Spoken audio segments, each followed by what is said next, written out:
I am Lalit Das. I have been teaching design at the Indian Institute of Technology, Delhi for many decades now. For me, it has been a great learning, and I will share with you some of these learnings. I have tried these learnings with my students with tremendous success, and I will share that success also with you. One of the most profound lessons that I learned during my design education was a very simple statement made by one of my teachers. He said, "Design is a relational activity." It changed my way of thinking. Come to think of it, all thinking is relational in nature. All fields of knowledge is to do with looking at relationship, developing new relationships. So is creativity. It is the very nature of intelligence that it looks for relationships. We select students on the basis of their intelligence, but we seldom develop a program of education which takes them beyond intelligence. Intelligence is to do with the ability to see relationships, but creativity is much more. Creativity is to do with the ability to see many different relationships or configurations. Inventiveness is even more than that.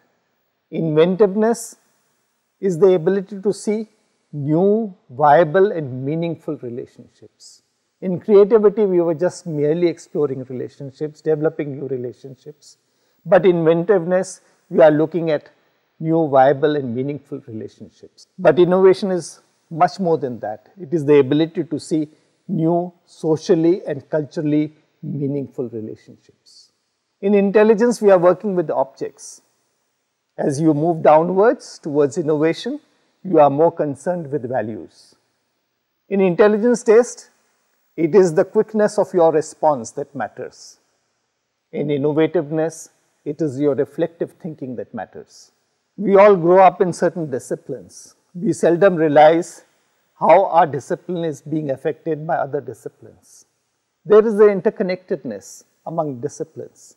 There is metaphysics or philosophy on one end, then there is sciences, there is technology, there is design, entrepreneurship, and these influence each other, and they in turn influence the character of the people themselves or the nature of the people themselves.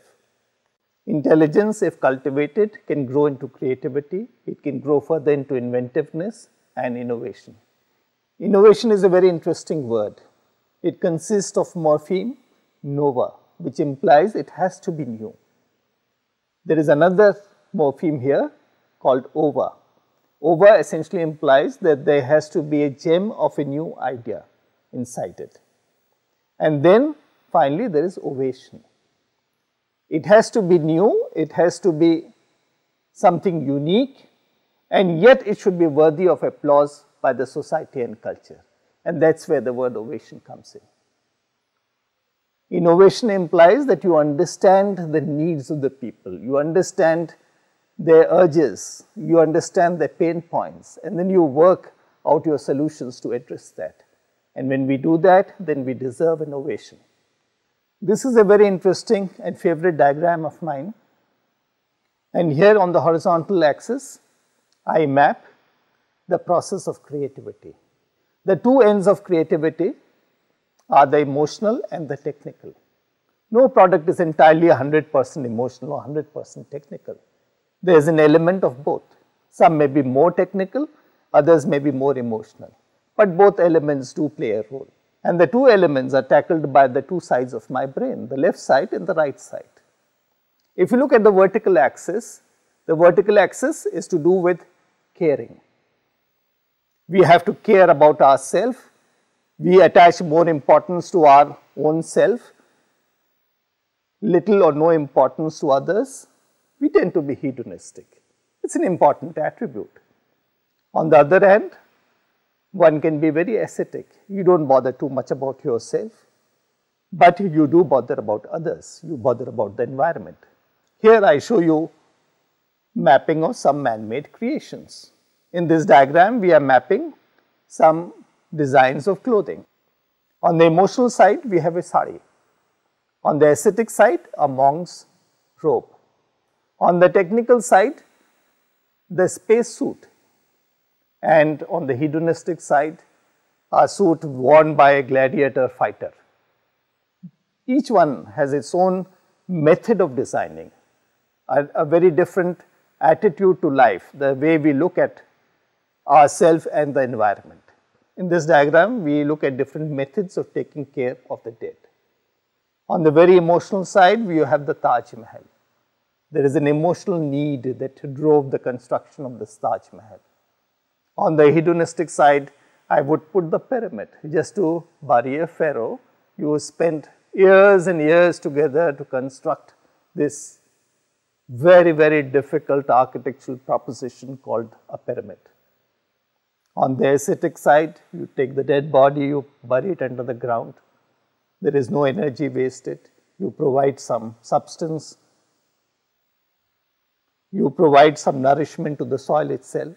And then on the technical side, there is the possibility of deep freezing dead bodies in the hope that we shall be able to revive them when the science and technology has advanced sufficiently.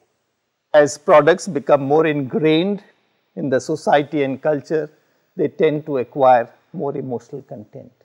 When the candle was first invented, it was merely a technical object, and as it became part of the culture, it acquired more emotional content. Now you have candles for the birthday, you have candles for protest march, you have candles for the church. Necessity is really the mother of invention. It is important for us to investigate and dwell upon the structure of the needs. Maslow's diagram, Maslow's hierarchy of needs provides a very suitable framework for understanding needs.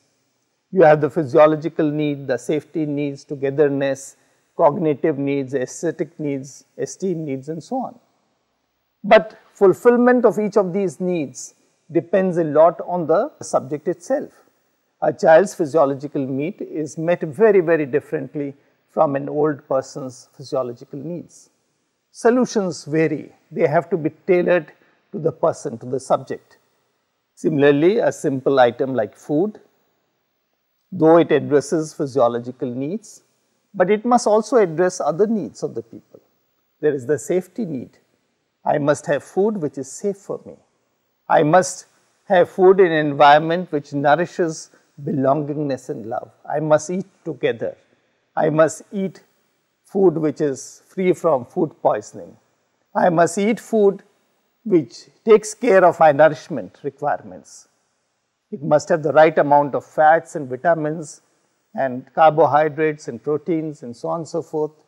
And then there could be a need to develop recipes and teach people how to cook and enjoy this whole art of cooking. So any design that you do is not influenced by one need itself. There is a complexity of needs that influences the design. As a need becomes ingrained in the society and as its fulfillment requires centralization and mass production, then we have to develop systems, services and environment to meet it. If we are interested in milk and milk products, then there has to be containers for carrying milk, there has to be refrigeration units, there has to be transportation units, there has to be delivery systems, there has to be servicing centers, there have to be milk booths, there have to be shops, there has to be packaging. But we have to have the right environment to breed the cows, to nourish the cows. So we see that any need requires product, not only products, but also systems, services and environment. And there is scope for innovation at any of these levels. Let us take a look at the physical dimension of innovation. Designers are not omnipotent. They have to work with what is existing. They must use their existing energy sources, the materials available, the type of structures that you can form, the type of machines you can form from these structures, and the type of control systems that can be visualized. These elements are really the building blocks for new innovations. Development of any one of these elements can lead to the development of other elements. The development of electricity led to the development of new types of structures in machines and control systems. So one has to be on the watch out as to what type of developments are happening. It is through watching these developments we can foresee what new innovations can happen. A simple concept of a box can manifest itself in a variety of designs. It all depends on the type of material you are using, the type of process you are using, what is the purpose of that box, and how much care is required for the content. Here I show you some examples of student work. In the middle column you see an air-powered wind turbine which can be used for charging mobile phones. When people are living in rural areas or they are traveling long distances, often you are out of power, such a wind turbine can come quite useful. You can just hold your turbine outside the window while you are traveling by car or bus, and the mobile phone can get charged. On the other hand, you have this wet grinder. The design innovation here was to replace the very heavy grinding stone by a hollow ceramic tool. And here in the middle you see a folding wash basin. It was an award-winning design. In cities like Bombay, etc., the flats are very small. Wash basin is necessary, but it is not used all the time. It would be a great idea to have a folding wash basins. The associated problems were very well tackled in this design. And here is a vehicle for the elderly. We all have noticed that no matter how sophisticated a car is, getting inside the car and getting out of the car, that is the ingress and the egress, is the most difficult part. And it becomes even more difficult as far as the elderly is concerned. So the students set out to design a vehicle for the elderly, where getting in and getting out was easy. The student developed the concept and animated it using CAD software, and here is the animation for you to see how it works. This is another very interesting design. We have often seen that users of wheelchair, when they have to go longer distances, they are lifted from their wheelchair, put inside the car, and the wheelchair is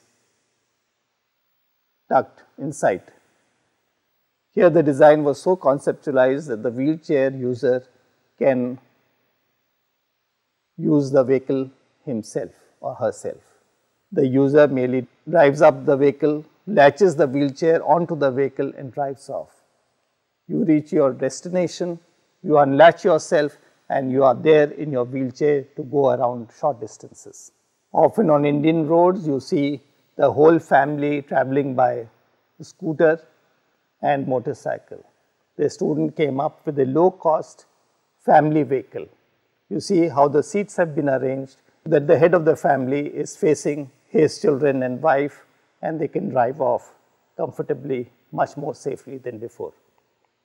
Last of all, here is a personal campus vehicle with a very small footprint. When I first started using CAD packages, they were merely drawing tools. Since then, they have evolved tremendously. They have become 3D visualization tools. Rendering, complex rendering has been incorporated in it. You can visualize the product as it would actually look like when it is finished. New knowledge systems are getting integrated into it. We can perform an analysis. We can check for fitments, for interference. We can even do animation, simulation.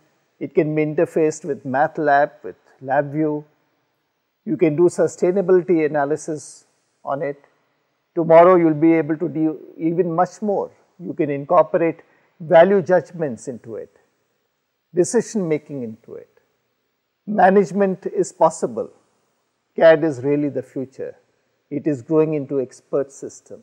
The entire knowledge that is taught in the university can get incorporated in it, and it can be used to simulate that knowledge to generate new innovations. I have tremendous hope, and I think it is something we all have to invest in. It has to become part of the university curriculum. Thank you.